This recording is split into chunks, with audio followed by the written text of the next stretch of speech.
ಇನ್ನು ಈ big boss season 12 ಇದೆಯಲ್ಲ, ಅಂತಿಮ ಘಟ್ಟವನ್ನು ತಲುಪಿದೆ. ಬಿಗ್ ಬಾಸ್ ಕನ್ನಡದ ಫಿನಾಲೆಗೆ ಕ್ಷಣಗಣನೆ ಆರಂಭವಾಗಿದೆ.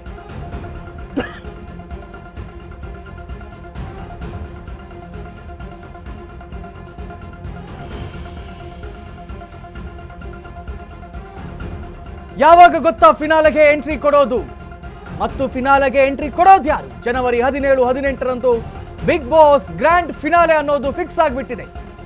ಬಿಗ್ ಬಾಸ್ ಮನೆಯಲ್ಲಿ ಸದ್ಯ ಇರೋದು ಕೇವಲ 8 ಸ್ಪರ್ಧಿಗಳು ಮಾತ್ರ. ಆದರೆ 5 ರಿಂದ 6 ಮಂದಿ ಮಾತ್ರ ಗ್ರ್ಯಾಂಡ್ ಫಿನಾಲೆಗೆ ಪ್ರವೇಶವನ್ನ ಪಡಿತಾರೆ. ಅಂತೂ ಇಂತೂ ಬಿಗ್ ಮನೆಯಲ್ಲಿ 15 ವಾರ ಕಳೆದ ಮಂದಿ, 100 ದಿನ ಪೂರೈಸಿರೋ ಸ್ಪರ್ಧಿಗಳಿಗೆ ಕಪ್ಪು ಮೇಲೆ ಕಣ್ಣು ಬಿದ್ದಿದೆ. ಈ ಬಾರಿ ತೀವ್ರ ಕುತೂಹಲವನ್ನ ಮೂಡಿಸಿದೆ ಬಾರಿಯ ಬಿಗ್ ಬಾಸ್ ಫಿನಾಲೆ. ಯಾರು ಗೆಲ್ತಾರೆ, ಯಾರು ಗೆಲ್ಲಬಹುದು ಅನ್ನುವಂತಹ ಅನೇಕ ಪ್ರಶ್ನೆಗಳ ನಡುವಿನಲ್ಲಿ ಬಿಗ್ ಬಾಸ್ ಫಿನಾಲೆ ಯಾವಾಗ ಅಂತ ನಾವು ಹೇಳ್ತೀವಿ ಕೇಳಿ. ಬಿಗ್ ಬಾಸ್ ಫಿನಾಲೆ ಇದೇ ಜನವರಿ 17 ಮತ್ತು 18ರಂದು ಬಿಗ್ ಬಾಸ್ ಫಿನಾಲೆ ನಡೆಯಲಿದೆ. ಸೊ ಬಹುತೇಕ ಗಿಲ್ಲಿ ನಟನೆ ಗೆಲ್ತಾನೆ ಅಂತ ಕೂಡ ಅನೇಕರು ಹೇಳ್ತಾ ಇದ್ರು. ಆದರೆ ಹಂಗಾಗುತ್ತಾ?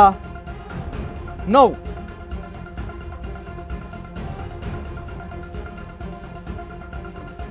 ಗಿಲ್ಲಿ ನಟ, ಕಾವ್ಯ ಶೈವ, ರಕ್ಷಿತಾ ಶೆಟ್ಟಿ, ರಘು, ಧ್ರುವಂತ್, ರಾಶಿಕಾ ಶೆಟ್ಟಿ, ಅಶ್ವಿನಿ ಗೌಡ ಮತ್ತು ಧ್ರುವಂತ್ ಇಬ್ಬರಿಬ್ಬರಿದ್ದಾರೆ. ಧ್ರುವಂತ್ ಇಲ್ಲ, ಒಬ್ರೆ.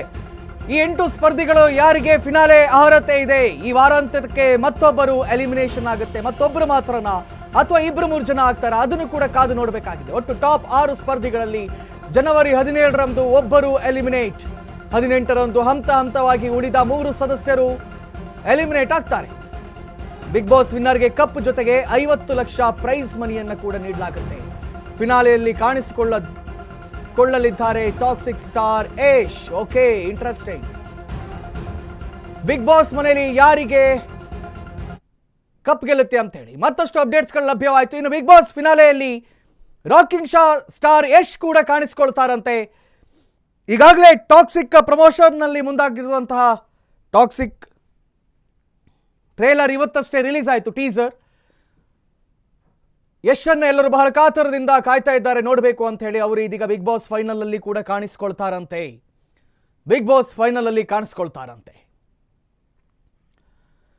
ಸೊ ಅಂತಿಮ ಘಟ್ಟವನ್ನು ತಲುಪಿದೆ ಈ ಬಾರಿಯ ಬಿಗ್ ಬಾಸ್ ಫೈನಲ್. ಈ ಫೈನಲ್ ಇದೇ ಜನವರಿ 17 ಮತ್ತು 18ರಂದು ಫೈನಲ್ ಎಪಿಸೋಡ್ ನಿಮ್ಮ ಎದುರಿಗೆ ಬರುತ್ತೆ. ಇನ್ನು ಈ ವಿಚಾರದ ಕುರಿತಾಗಿ ಪ್ರತಿನಿಧಿ ರೋಜಾ ನಮ್ಮ ಜೊತೆ ನೇರ ಸಂಪರ್ಕದಲ್ಲಿದ್ದಾರೆ. ರೋಜಾ, ಏನೇನು ಅಪ್ಡೇಟ್ಗಳು ಲಭ್ಯವಾಗ್ತಾ ಇದೆ? ಎಸ್ ಕಾರ್ತಿಕ್, ಬಿಗ್ ಬಾಸ್ ಅನ್ನುವಂಥದ್ದು ಸಾಕಷ್ಟು ಎಂಟರ್ಟೈನ್ ಮಾಡ್ತು ನಮ್ಮೆಲ್ಲರೂ ಕೂಡ. ಇನ್ನೇನು ಕೆಲವೇ ದಿನಗಳಷ್ಟೇ ಬಾಕಿ ಇದೆ ಗ್ರ್ಯಾಂಡ್ ಫಿನಾಲೆಗೆ. ಎಲ್ಲರೂ ಕೂಡ ಕಾತರಾಗಿ ಕಾಯ್ತಾ ಇದ್ದೇವೆ ಏನಾಗ್ಬೋದು ರಿಸಲ್ಟ್ ಅಂತ ಹೇಳ್ಬಿಟ್ಟು. ಬಿಕಾಸ್ ಸ್ಪರ್ಧಿಗಳು ಎಲ್ಲರೂ ಕೂಡ ಹಾಗೇ ಇದ್ದಾರೆ. ಗಿಲ್ಲಿ ನಟ ಆಗಿರ್ಬೋದು, ರಕ್ಷಿತಾ ಆಗಿರ್ಬೋದು, ಅಶ್ವಿನಿ ಗೌಡ ಆಗಿರ್ಬೋದು, ಯಾರು ಫಿನಾಲೆಗೆ ಹೋಗ್ತಾರೆ ಅನ್ನುವಂತಹ ಕುತೂಹಲ ಸಾಕಷ್ಟಿದೆ. ಜನವರಿ 17 ಹಾಗೆ 18 ಈ 2 ದಿನಗಳಲ್ಲೂ ಗ್ರ್ಯಾಂಡ್ ಫಿನಾಲೆ ನಡೆಯುವಂಥದ್ದು. ಮೇಜರ್ ಅಪ್ಡೇಟ್ ಏನಪ್ಪಾ ಅಂತ ಹೇಳಿದ್ರೆ, ರಾಕಿಂಗ್ ಸ್ಟಾರ್ ಯಶ್ ಅವರು ಇಲ್ಲಿ ಕಾಣಿಸ್ಕೊಳ್ತಾರೆ ಅನ್ನುವಂತಹ ಮಾಹಿತಿ ಕೂಡ ಹೊರ ಬೀಳ್ತಾ ಇದೆ. ಸಾಕಷ್ಟು ಕ್ಯೂರಿಯಾಸಿಟಿ ಕೂಡ ಇದೆ. ಬಿಕಾಸ್ ಟಾಕ್ಸಿಕ್ ಟ್ರೈಲರ್ ಇವತ್ತು ರಿಲೀಸ್ ಆಗಿರುವಂಥದ್ದು. ನಾವಿಟ್ಟಂತಹ ನಿರೀಕ್ಷೆ ಏನಿತ್ತು, ಆ ನಿರೀಕ್ಷೆಯ ಮಟ್ಟಕ್ಕಿಂತ ಹೆಚ್ಚಾಗಿ ಸದ್ದು ಸುದ್ದಿ ಮಾಡ್ತಾ ಇದೆ ಆ ಒಂದು ಟಾಕ್ಸಿಕ್ನ ಟ್ರೈಲರ್ ಆಗಿರ್ಬೋದು. ಅದರ ಜೊತೆಗೆ ಕಿಚ್ಚ ಸುದೀಪ್ ಅವರು ಟ್ವೀಟ್ ಕೂಡ ಮಾಡಿದ್ದಾರೆ ತಮ್ಮ ಎಕ್ಸ್ ಖಾತೆಯಲ್ಲಿ. ಯಶ್ ಅವರ ಬರ್ತ್ಡೇಗೆ ವಿಶ್ ಮಾಡಿ, ಜೊತೆಗೆ ಟಾಕ್ಸಿಕ್ ಕೂಡ ಆಲ್ ದ ಬೆಸ್ಟ್ ಹೇಳಿದ್ದಾರೆ. ಸೊ ಇದೆಲ್ಲವನ್ನು ಗಮನಿಸ್ತಾ ಹೋದಾಗ ನಮಗೆ ಪಕ್ಕಾ ಕ್ಲಾರಿಟಿ ಸಿಗೋದಂತೂ ಹೌದು, ಗ್ರ್ಯಾಂಡ್ ಫಿನಾಲೆಗೆ ಯಶ್ ಅವರು ಬರಬಹುದೇನೋ ಅಂತ ಹೇಳ್ಬಿಟ್ಟು. ಸೊ ಈಗ ಅಟ್ ಪ್ರೆಸೆಂಟ್ ಏನಪ್ಪಾ ಅಂತ ಹೇಳಿದ್ರೆ 8 ಜನ ಸ್ಪರ್ಧಿಗಳು ಬಿಗ್ ಬಾಸ್ ಮನೆಯಲ್ಲಿ ಉಳ್ಕೊಂಡಿದ್ದಾರೆ. ಅದರಲ್ಲಿ 6 ಜನ ಸ್ಪರ್ಧಿಗಳು ಫೈನಲ್ಸ್ಗೆ ಬರ್ತಾರೆ. ಜನವರಿ 17 ಒಬ್ಬ ಸ್ಪರ್ಧಿ ಎಲಿಮಿನೇಟ್ ಆಗ್ತಾರೆ. ಅದಾದ ನಂತರ ಜನವರಿ 18 ಏನು ಮಿಕ್ಕಂತಹ 5 ಜನ ಸ್ಪರ್ಧಿಗಳು ಇರ್ತಾರೆ. 1 by 1 3 ಜನ ಹಂತವಾಗಿ ಎಲಿಮಿನೇಟ್ ಆಗುವಂಥದ್ದು. ಫೈನಲಿ ಗ್ರ್ಯಾಂಡ್ ಫಿನಾಲೆಗೆ 2 ಉಳಿದುಕೊಳ್ತಾರೆ. ಅದರಲ್ಲಿ ಒಬ್ಬರು ಗೆಲ್ಲುವಂಥದ್ದು 50 ಲಕ್ಷ ಜೊತೆಗೆ ಕಪ್. ಸೊ 15 ವಾರ ಪೂರೈಸಿದಂತಹ ಪ್ರತಿಯೊಬ್ಬ ಸ್ಪರ್ಧಿಗೂ ಕೂಡ ಆ ಕಪ್ ಮೇಲೆ ಜೊತೆಗೆ 50 ಲಕ್ಷದ ಮೇಲೆ ಸಾಕಷ್ಟು ಕಣ್ಣಿದೆ. ಹೊಡೆದಾಟವನ್ನ ಮಾಡ್ತಾ ಇದ್ದಾರೆ. ಅಂದ್ರೆ ಗೆಲ್ಲುವಂತಹ ಉತ್ಸಾಹ ಆಗಿರ್ಬೋದು, ಈ ಲಾಸ್ಟ್ ವೀಕ್ ನಾವು ಗೇಮ್ಸ್ ಆಡೋದ್ರಲ್ಲಿ ಆಗಿರ್ಬೋದು, ಎಂಟರ್ಟೈನ್ ಮಾಡೋದ್ರಲ್ಲಿ ಆಗಿರ್ಬೋದು, ಸ್ಪಂದನ ಎಲ್ಲೋ ಡಲ್ ಅಂತ ಹೇಳ್ತಾ ಇದ್ವಿ, ಆಕೆಯೂ ಕೂಡ ಹೋರಾಡಿದ್ರು, ನಾನು ಕೂಡ ಫಿನಾಲೆಗೆ ಬರಬೇಕು ಅಂತ ಹೇಳ್ಬಿಟ್ಟು. ಸೊ ಅನ್ಫಾರ್ಚುನೇಟ್ಲಿ ಎಲಿಮಿನೇಟ್ ಆಗಬೇಕಾದಂತಹ ಸಂದರ್ಭ ಕೂಡ ಎದುರಾಯಿತು. ಅದರ ಜೊತೆಗೆ ಏನಪ್ಪಾ ಅಂತ ಹೇಳಿದ್ರೆ, ಈ 8 ಜನ ಸ್ಪರ್ಧಿಗಳು ಏನಿದ್ದಾರೆ ಅಟ್ ಪ್ರೆಸೆಂಟ್, ಒಂದು ಶಾಕ್ ಅನ್ನ ಕೊಡ್ತಾ ಇದೆ ಬಿಗ್ ಬಾಸ್ ವೇದಿಕೆ, ಮಿಡ್ ನೈಟ್ ಎಲಿಮಿನೇಷನ್ ಅಂತ ಹೇಳ್ಬಿಟ್ಟು. ಸೊ ಈ ವೀಕಲ್ಲಿ ಮಿಡ್ ನೈಟ್ ಶಾಕ್ ಕೂಡ ಒಬ್ಬ ಸ್ಪರ್ಧಿಗೆ ಆಗುವಂಥದ್ದು. ಮಿಡ್ ನೈಟ್ ಅಲ್ಲಿ ಒಬ್ಬ ಸ್ಪರ್ಧಿ ಎಲಿಮಿನೇಟ್ ಕೂಡ ಆಗ್ತಾರೆ. ಅದಾದ ನಂತರ ಈ ವೀಕೆಂಡ್ ಎಲಿಮಿನೇಷನ್ ಒಬ್ಬರು ಆಗ್ತಾರೆ. ಸೊ ಉಳಿದಂತಹ 6 ಜನ ಸ್ಪರ್ಧಿಗಳು ಫಿನಾಲೆಗೆ ಹೋಗ್ತಾರೆ. ಸೊ ಅಲ್ಲಿ ಗ್ರ್ಯಾಂಡ್ ಫಿನಾಲೆಯಲ್ಲಿ ಫೈನಲಿ 5 ಜನ ಸ್ಪರ್ಧಿಗಳು ಕಾಂಪಿಟೇಟ್ ಮಾಡುವಂಥದ್ದು. ಸೊ ಒಂದ್ ಕಡೆ ಗಿಲ್ಲಿ ಹೆಸರು ಕೇಳಿ ಬರ್ತಾ ಇದೆ, ಒಂದ್ ಕಡೆ ರಕ್ಷಿತಾ ಹೆಸರು ಕೇಳಿ ಬರ್ತಾ ಇದೆ, ಮತ್ತೊಂದ್ ಕಡೆ ಅಶ್ವಿನಿ ಎಷ್ಟೇ ಆಕ್ರೋಶ ಭರಿತರಾಗಿ ಒಂದಷ್ಟು ತಪ್ಪುಗಳು ಎದ್ದು ಕಾಣಿಸ್ತು, ತಿದ್ಕೊಂಡ್ರು, ಆದ್ರೂ ಕೂಡ ಎಲ್ಲೂ ಅವ್ರು ಕುಗ್ಲಿಲ್ಲ. ಸುದೀಪ್ ಅವರು ಒಂದಷ್ಟು ಕಿವಿ ಮಾತುಗಳನ್ನ ಹೇಳಿದ್ರು, ಅದನ್ನ ಫಾಲೋ ಮಾಡ್ತಾ ಅಶ್ವಿನಿ ಗೌಡ ಅವರು ಕೂಡ ಇವಾಗ ಸ್ಟ್ರಾಂಗೆಸ್ಟ್ ಸ್ಪರ್ಧಿ ಆಗಿದ್ದಾರೆ. ಸೊ ಕಾದ್ ನೋಡ್ಬೇಕು ಯಾರು ಗೆಲ್ತಾರೆ ಅಂತ ಹೇಳ್ಬಿಟ್ಟು ಸಾಕಷ್ಟು ಕುತೂಹಲ ಇದೆ. ಅದರ ಜೊತೆಗೆ ಮತ್ತಷ್ಟು ಕುತೂಹಲವನ್ನ, ಕ್ಯೂರಿಯಾಸಿಟಿಯನ್ನ ಹೆಚ್ಚೋದಕ್ಕೆ ಯಶ್ ಬೇರೆ ಆಡ್ ಆಗ್ತಾ ಇರುವಂತದ್ದು ದೊಡ್ಡ ವೇದಿಕೆ. ಇನ್ನಷ್ಟು ಅಪ್ಡೇಟ್ಗಳು ಲಭ್ಯವಾಗ್ತಾ ಇದೆ.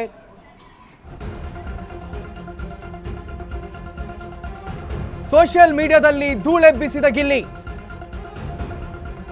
ಇನ್ಸ್ಟಾದಲ್ಲಿ ಗಿಲ್ಲಿಗೆ 1 ಮಿಲಿಯನ್ ಫಾಲೋವರ್ಸ್ ಆಗ್ತಾ ಇದೆ. ಓಕೆ, ಹೊಸ ದಾಖಲೆ ನಿರ್ಮಿಸಿದ್ದಾನೆ ಬನಿಯನ್ ರಾಜ ಗಿಲ್ಲಿ.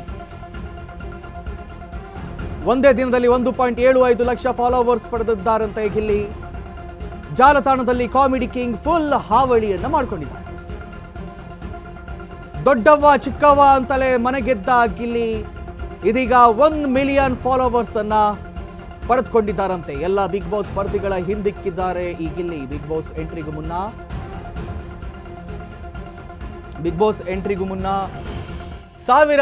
ಸಾವಿರ ಲೆಕ್ಕದಲ್ಲಿತ್ತು. ಆದರೆ ಬಿಗ್ ಬಾಸ್ ಮನೆಯಲ್ಲಿ ಈ ಗಿಲ್ಲಿ ನಟ ಯಾವ ರೀತಿಯ ಹವಾ ಸೃಷ್ಟಿಸಿದ್ರು ಅಂತ ಹೇಳಿದ್ರೆ, ಬರೋಬ್ಬರಿ 1 ಮಿಲಿಯನ್ ಫಾಲೋವರ್ಸ್ ಇದೀಗ ಅವರಿಗೆ ಸಿಕ್ಕಿದ್ದಾರಂತೆ. ದೊಡ್ಡ ಸೆಲೆಬ್ರಿಟಿಗಳಿಗೂ ಕೂಡ ಇವತ್ತು ಇಷ್ಟೊಂದು ಜನ ಫಾಲೋವರ್ಸ್ ಇಲ್ಲ, ಎಲ್ಲೋ ಲಕ್ಷಗಳಲ್ಲಿದ್ದಾರೆ. 5 ಲಕ್ಷ, 6 ಲಕ್ಷ, 7 ಲಕ್ಷ, ಹೀಗೆ ಇವರಿಗೆ ಬರೋಬ್ಬರಿ 10 ಲಕ್ಷ ಅಂದರೆ 1 ಮಿಲಿಯನ್ ಫಾಲೋವರ್ಸ್ ಸಿಕ್ಕಿರುವಂಥದ್ದು. ಸೊ ಗಿಲ್ಲಿ ಬಹುಶಃ ಹೊರಗಿದ್ದಿದ್ರೆ ಖುಷಿ ಆಗ್ತಿದ್ರೇನೋ, ಆದರೆ ಗಿಲ್ಲಿಯ ಅಭಿಮಾನಿಗಳೆಲ್ಲರೂ ಕೂಡ ಇದೀಗ ಸಂಭ್ರಮವನ್ನು ಪಡ್ತಾ ಇದ್ದಾರೆ.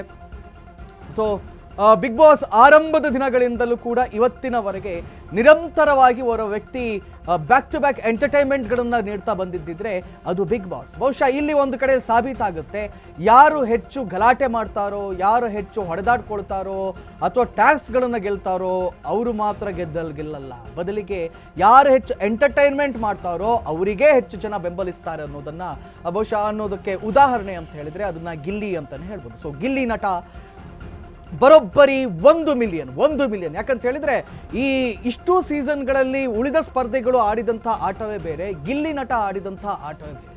ಆತ ಟಾಸ್ಕ್ಗಳಲ್ಲಿ ಸಂಪೂರ್ಣವಾಗಿ ತೊಡಗಿಸಿಕೊಳ್ಳದೆ ಇದ್ರು ಕೂಡ, ಆದರೆ ಎಲ್ಲೆಲ್ಲಿ ಯಾವ ರೀತಿಯಲ್ಲಿ ಎಂಟರ್ಟೈನ್ಮೆಂಟ್ಗಳನ್ನು ನೀಡಬೇಕು, ಎಲ್ಲಿ ಪಂಚ್ ಲೈನ್ಗಳನ್ನು ಕೊಡಬೇಕು, ಅಥವಾ ಎಲ್ಲಿ ಯಾರ ಗರ್ವವನ್ನು ಯಾವ ರೀತಿ ಒಡಿಬೇಕು, ಇದೆಲ್ಲದನ್ನು ಕೂಡ ಬಹಳ ಸ್ಪಷ್ಟವಾಗಿ ತಿಳಿದುಕೊಂಡು ಬಂದಂತೆ ಆ ಮನುಷ್ಯ ಕಾಣಿಸ್ತಾ ಇದ್ದ. ಅದ್ರ ಜೊತೆಯಲ್ಲೇ ಹಿಸ್ ಟ್ಯಾಲೆಂಟ್ ಆ ಸ್ಪಾಟಲ್ಲಿ ಮಾತಾಡುವಂಥ ಟ್ಯಾಲೆಂಟ್ ಇದೆಯಲ್ಲ, ಸ್ಪಾಟಲ್ಲೇ ಇನ್ನೊಬ್ಬರನ್ನ ತಮಾಷೆ ಮಾಡುವಂಥದ್ದಾಗಿರಲಿ ಅಥವಾ ಸ್ಪಾಟಲ್ಲೇ ಉತ್ತರ ಕೊಡುವಂಥದ್ದಾಗಿರಲಿ, ಇದೆಲ್ಲದೂ ಕೂಡ, ಅಥವಾ ಸ್ಪಾಟಲ್ಲೇ ಒಂದು ಪದ್ಯವನ್ನು ರಚನೆ ಮಾಡಿ ಹಾಡೋದಾಗಿರಲಿ ಅಥವಾ ಡ್ಯಾನ್ಸ್ ಮಾಡೋದಾಗಿರಲಿ, ಇದೆಲ್ಲವೂ ಕೂಡ ಒಂದು ಹೆಚ್ಚಿನ ಜನವನ್ನು ಸಕಲ ಕಲಾವಲ್ಲಭ ಅಂತ ಕೂಡ ಹೇಳ್ತಾ ಇದ್ರು. ಸೊ ಇದೀಗ ಗಿಲ್ಲಿಗೆ ಬರೋಬ್ಬರಿ 1 ಮಿಲಿಯನ್ ಫಾಲೋವರ್ಸ್ ಲಭ್ಯವಾಗಿರುವಂಥದ್ದು. ಅದು ನಮ್ಮ ಪ್ರತಿನಿಧಿ ರೋಜಾ ಮಾತಾಡ್ತಾ ಇದ್ರು. ರೋಜಾ, ನೋಡಿ, ಕೆಲವು ದೊಡ್ಡ ಸ್ಟಾರ್ಗಳಿಗೂ ಇಷ್ಟೊಂದು ಫಾಲೋವರ್ಸ್ ಇಲ್ಲ, ಆದರೆ ಗಿಲ್ಲಿ ನಟನಿಗೆ ಈಗ 1 ಮಿಲಿಯನ್ ಫಾಲೋವರ್ಸ್ ಅಂತ ಇನ್ಸ್ಟಾಗ್ರಾಮ್ ಅಲ್ಲಿ. ನಿಜಕ್ಕೂ ಬಹಳ ಸಂತಸದ ವಿಚಾರ ಅಂತಾನೆ ಹೇಳ್ಬೋದಲ್ವಾ ರೋಜಾ? ಅಂತ ಹೇಳಿದ್ರೆ ಆ ಎಂಟರ್ಟೈನ್ ಮಾಡಿದ್ರು ಗಿಲ್ಲಿ ಅಂತ ಹೇಳಿದ್ರೆ ಒಂದು ಲೆಕ್ಕದಲ್ಲಿ ಗಿಲ್ಲಿ ಇಲ್ಲ ಅಂದ್ರೆ ಎಷ್ಟೋ ಜನ ಬಿಗ್ ಬಾಸ್ ಫಾಲೋವರ್ಸ್ ಕಮ್ಮಿ ಆಗ್ತಿದ್ರೇನೋ ಅನ್ನುವಂತಹ ಒಂದಷ್ಟು ಮಾತುಗಳು, ಕಮೆಂಟ್ಸ್ಗಳು ಕೂಡ ನಾವು ಕೇಳ್ಪಟ್ವಿ. ಅಷ್ಟು ನಗಿಸ್ತಾ ಇದ್ದಾರೆ. ಅಲ್ಲಿ ಮನೆ ಒಳಗೆ ಇರುವಂತಹ ಒಂದಷ್ಟು ಸ್ಪರ್ಧಿಗಳನ್ನು ನಾವು ಕೇಳ್ತಾ ಹೋದಾಗ ಗಿಲ್ಲಿ ಎಂಟರ್ಟೈನ್ಮೆಂಟ್ ಆಗಿರ್ಬೋದು, ಅವ್ರು ನಗ್ಸೋದಾಗಿರ್ಬೋದು, ಅವ್ರು ಮಾಡುವಂತಹ ತರಲೆ ತಮಾಷೆಗಳಾಗಿರ್ಬೋದು, ಅದ್ರ ಬಗ್ಗೆ ಕೇಳಿದಾಗ ಕೆಲವರು ಅದನ್ನ ಇಷ್ಟ ಆಗ್ತಾ ಇಲ್ಲ, ತುಂಬಾ ಓವರ್ ಅತಿರೇಕ ಆಗ್ತಾ ಇದೆ ಅದರಿಂದಾಗಿ ಅಂತ ಹೇಳ್ಬಿಟ್ಟು ಒಂದಷ್ಟು ಕಂಪ್ಲೇಂಟ್ಸ್ ಕೂಡ ಆಯಿತು. ಒಂದು ಬಟ್ಟೆಯ ವಿಚಾರವಾಗಿ ಸೊ ಅದೆಲ್ಲವನ್ನ ಹೊರತುಪಡಿಸಿದ್ರೆ ಗಿಲ್ಲಿ ಅವರು ಏನು ತರಲೆ ತಮಾಷೆ ತಲೆಹರಟೆಗಳನ್ನು ಮಾಡ್ತಾರೆ ಅವೆಲ್ಲದರಿಂದನೇ ಅವ್ರಿಗೆ ಫಾಲೋವರ್ಸ್ ಆಗಿರೋದು. ಹಾಗೆ ಈ ಬಿಗ್ ಬಾಸ್ ಅನ್ನುವಂಥದ್ದೇನು ಸ್ಕ್ರಿಪ್ಟೆಡು, ಅಲ್ಲಿ ಜಗಳ ಆಡಬೇಕು, ನಗಿಸ್ಬೇಕು ಅನ್ನುವಂಥದ್ದು ಕಂಪಲ್ಸರಿ ಇರುತ್ತೆ, TRPಗೋಸ್ಕರ ಈ ರೀತಿ ಎಲ್ಲ ಮಾಡ್ತಾರೆ ಅನ್ನುವಂಥ ಮಾತುಗಳು ಕೂಡ ಇನ್ನೊಂದು ಕಡೆಯಿಂದ ಕೇಳಿ ಬರ್ತಾ ಇತ್ತು. ಬಟ್ ಅದೆಲ್ಲವೂ ಕೂಡ ಹುಸಿ ಅಂತ ಹೇಳ್ಬಿಟ್ಟು ಗಿಲ್ಲಿಗಾಗಿರುವಂತಹ ಫಾಲೋವರ್ಸೇ ಹೇಳ್ತಾ ಇದೆ. ಬಿಕಾಸ್ ಯಾವಾಗಲೂ ಜನಕ್ಕೆ ಗೊತ್ತಾಗುತ್ತೆ ಯಾವ್ದು ನಿಜ, ಯಾವ್ದು ಸುಳ್ಳು, ಯಾವ್ದು ಸ್ಕ್ರಿಪ್ಟೆಡ್ ಅಂತ ಹೇಳ್ಬಿಟ್ಟು. ಸೊ ಗಿಲ್ಲಿ ಏನಂತ ಅಂದರೆ ಜೆನ್ಯೂನ್ ಆಗಿ ಆಟ ಆಡಿದ್ದಾರೆ, ಜೊತೆಗೆ ನಮ್ಮನ್ನೆಲ್ಲ ಎಂಟರ್ಟೈನ್ ಮಾಡೋದ್ರಲ್ಲಿ ಎಲ್ಲೂ ಕೂಡ ಮೋಸ ಮಾಡಿಲ್ಲ. ಸೊ ಹಾಗಾಗಿನೇ 1 ಲಕ್ಷ ಇದ್ದಂತಹ ಫಾಲೋವರ್ಸ್ ಇದೀಗ 10 ಮಿಲಿಯನ್ಗೆ ಬಂದು ನಿಂತಿದೆ. ದೊಡ್ಡ ದೊಡ್ಡ ಸ್ಟಾರ್ ಸೆಲೆಬ್ರಿಟೀಸ್ ಕೂಡ ಫಾಲೋವರ್ಸ್ಗೋಸ್ಕರ ಪ್ರಮೋಷನ್ಸ್ಗೋಸ್ಕರ ಏನೆಲ್ಲ ಮಾಡ್ತಾರೆ. ಬಟ್ ಆದರೆ ಗಿಲ್ಲಿ ಬಿಗ್ ಬಾಸ್ ಮನೆಗೆ ಹೋಗೋಕ್ಕಿಂತ ಮೊದಲು ಜಿ ಕನ್ನಡದಲ್ಲಿ ಕೂಡ ಒಂದಷ್ಟು ರಿಯಾಲಿಟಿ ಶೋಗಳ ಮುಖಾಂತರ ಮನೆ ಮಾತಾಗಿದ್ರು, ಹೆಸರು ಮಾಡಿದ್ರು, ನಗಿಸ್ತಾ ಇದ್ರು ನಮ್ಮನ್ನ. ಅದನ್ನು ಹೊರತುಪಡಿಸಿ ಬಿಗ್ ಬಾಸ್ ಅನ್ನುವಂತಹ ವೇದಿಕೆ ಗಿಲ್ಲಿಗೆ ಬಹುದೊಡ್ಡ ಒಂದು ಅವಕಾಶವನ್ನ ಕೊಡ್ತು, ಹೆಸರನ್ನ ಮಾಡೋದಕ್ಕೆ ಒಂದು ಒಳ್ಳೆ ವೇದಿಕೆ ಕ್ರಿಯೇಟ್ ಆಯಿತು ಅಂತ ಹೇಳಿದ್ರೆ ಕಾರ್ತಿಕ್ ನಿಜಕ್ಕೂ ತಪ್ಪಾಗೋದಿಲ್ಲ ಅಂತ ಅನ್ಸುತ್ತೆ. ಬಿಕಾಸ್ ಅದಕ್ಕೆ ಮೇನ್ಲಿ ನಮಗೆ ಕಾಣಿಸ್ತಾ ಇರುವಂತಹ ಅವರ ಫಾಲೋವರ್ಸ್ ಒಂದು ದಾಖಲೆ ಅಂತಾನೆ ಹೇಳ್ಬೋದು. 1,000 ನಿಯರ್ಲಿ ಇದ್ದಂತಹ ಫಾಲೋವರ್ಸ್ ಏನಂತ ಅಂದ್ರೆ ಈಗ 10 ಲಕ್ಷ ಹೋಗಿ ತಲುಪಿರುವಂಥದ್ದು. ಅವರು ಮಾತನಾಡುವಂತಹ ಸಂದರ್ಭ ಆಗಿರ್ಬೋದು, ಮತ್ತೆ ಯಾವಾಗಲೂ ಕೂಡ ಒಂದು ಸ್ಲೋಗನ್ ರೀತಿ ಹೇಳ್ತಾ ಇರ್ತಾರೆ, ದೊಡ್ಡವ ದೋಸೆ ಕೊಡು ಅಂತ ಹೇಳ್ಬಿಟ್ಟು ಎಲ್ರಿಗೂ ಕೂಡ ಅದನ್ನ ಒಂದು ಟಾಂಗ್ ಕೊಡೋ ರೀತಿ, ಹಂಗಿಸ್ಕೊಳ್ಳೋ ರೀತಿ, ಒಂದು ರೀತಿಯಾಗಿ ನಾವು ಖುಷಿ ಕೊಡುತ್ತೆ ಗಿಲ್ಲಿನ ನೋಡೋದಕ್ಕೆ ಬಿಗ್ ಬಾಸ್ ಅಂತಾನೆ ಹೇಳ್ಬೋದು. ಸೊ ಇದೆಲ್ಲ ರೀಸನ್ ಇಂದಾಗಿನೇ ಫಾಲೋವರ್ಸ್ ಹೆಚ್ಚಾಗಿರ್ಬೋದು ಅಂತ ಹೇಳಿದ್ರೆ ಕಾರ್ತಿಕ್ ನಿಜಕ್ಕೂ ತಪ್ಪಾಗೋದಿಲ್ಲ. ಸೊ ಆ ಸಂಭ್ರಮಾಚರಣೆಯನ್ನ ಗಿಲ್ಲಿ ಆಚೆ ಬಂದ್ಮೇಲೆ ಹೇಗೆ ನಡೆಸ್ತಾರೆ, ಹೇಗೆ ಮಾಡ್ತಾರೆ ಅಂತ ಕಾದು ನೋಡಬೇಕಾಗಿದೆ. ಫೈನಲಿ ಗಿಲ್ಲಿ ಅವರೇ ಗೆಲ್ಲೋದು ಅನ್ನುವಂತಹ ಒಂದಷ್ಟು ಮಾತುಗಳು ಕೂಡ ಎಲ್ಲಾ ಕಡೆಯಿಂದ ಕೇಳಿ ಬರ್ತಾ ಇದೆ ಕಾರ್ತಿಕ್. ಇನ್ನೇನು ಕೆಲವೇ ದಿನಗಳು ಮಾತ್ರ ಬಿಗ್ ಬಾಸ್ ಗ್ರ್ಯಾಂಡ್ ಫಿನಾಲೆಗೆ ಉಳಿದಿರುವಂಥದ್ದು. ನಾನು ಅವಾಗಲೇ ಅಪ್ಡೇಟ್ ಕೊಟ್ಟೆ, ಯಶ್ ಅವರು ಕೂಡ ಎಂಟ್ರಿ ಆಗ್ತಾರೆ ಗ್ರ್ಯಾಂಡ್ ಫಿನಾಲೆಯಲ್ಲಿ. ಯಶ್ ಅವ್ರನ್ನು ಕೂಡ ಕಣ್ತುಂಬಿಕೊಳ್ಳುವಂತಹ ಭಾಗ್ಯ ಸಿಗುತ್ತೆ ಯಶ್ ಅಭಿಮಾನಿಗಳಿಗೆ. ಟಾಕ್ಸಿಕ್ ಟ್ರೈಲರ್ ಕೂಡ ಇವತ್ತು ರಿಲೀಸ್ ಆಗಿದೆ, ಸಾಕಷ್ಟು ನಿರೀಕ್ಷೆಯನ್ನ ಹುಟ್ಟುಹಾಕಿದೆ. ಹಾಗೆ ಕಿಚ್ಚ ಸುದೀಪ್ ಅವರು ಮಾಡಿರುವಂತಹ ಒಂದು ತಮ್ಮ ಟ್ವೀಟ್ ಎಕ್ಸ್ ಖಾತೆಯಲ್ಲಿ ಹಂಚಿಕೊಂಡಿದ್ದಾರೆ. ಯಶ್ ಅವರ ಬರ್ತ್ಡೇಗೆ ವಿಶ್ ಮಾಡಿ, ಜೊತೆಗೆ ಟಾಕ್ಸಿಕ್ ಕೂಡ ಆಲ್ ದ ಬೆಸ್ಟ್ ಅನ್ನ ಹೇಳಿದ್ದಾರೆ, ಸ್ಯಾಂಡಲ್ವುಡ್ನ ಬಾದ್ಶಾ. ಸೊ ಇವೆಲ್ಲವೂ ಕೂಡ ಒಂದು ರೀತಿಯಾಗಿ ಕುತೂಹಲ ನಿರೀಕ್ಷೆಯನ್ನ ಹುಟ್ಟಾಕ್ತಾ ಇದೆ. ಸೊ ಕಾದ್ ನೋಡಬೇಕು ಬಿಗ್ ಬಾಸ್ ಗ್ರ್ಯಾಂಡ್ ಫಿನಾಲೆ ಹೇಗಿರುತ್ತೆ, ಯಾರು ಗೆಲ್ತಾರೆ ಅಂತ ಹೇಳ್ಬಿಟ್ಟು. ಫೈನಲಿ 8 ಜನ ಸದ್ಯಕ್ಕಿರುವಂಥದ್ದು. ಮೊದಲನೇದಾಗಿ ಮಿಡ್ ನೈಟ್ ಶಾಕ್ ಕೊಡ್ತಾರೆ, ಅದಾದ ನಂತರ ಈ ವೀಕೆಂಡಲ್ಲಿ ಒಬ್ಬರು ಎಲಿಮಿನೇಟ್ ಆಗ್ತಾರೆ. ಜನವರಿ 17th 18th ಗ್ರ್ಯಾಂಡ್ ಫಿನಾಲೆ ನಡೆಯುತ್ತೆ. 17th ಅಲ್ಲಿ 6 ಜನ ಇರ್ತಾರೆ. 17ನೇ ತಾರೀಕು ಒಬ್ಬರು ಎಲಿಮಿನೇಟ್ ಆಗ್ತಾರೆ. ಅದಾದ ನಂತರ 18ನೇ ತಾರೀಕಲ್ಲಿ 5 ಜನ ಇರ್ತಾರೆ. ಆ 5 ಜನದಲ್ಲಿ ಒಬ್ಬರು 50 ಲಕ್ಷದ ಒಡೆಯರಾಗಿ ಆಚೆ ಬರ್ತಾರೆ. ಕಾರ್ತಿಕ್, ಸದ್ಯಕ್ಕೆ ಇರುವಂತಹ ಅಪ್ಡೇಟ್ಸ್ ಇದಿಷ್ಟು. ಥ್ಯಾಂಕ್ ಯು ರೋಸಾ ತಮ್ಮೆಲ್ಲ ಮಾಹಿತಿಗಳಿಗಾಗಿ.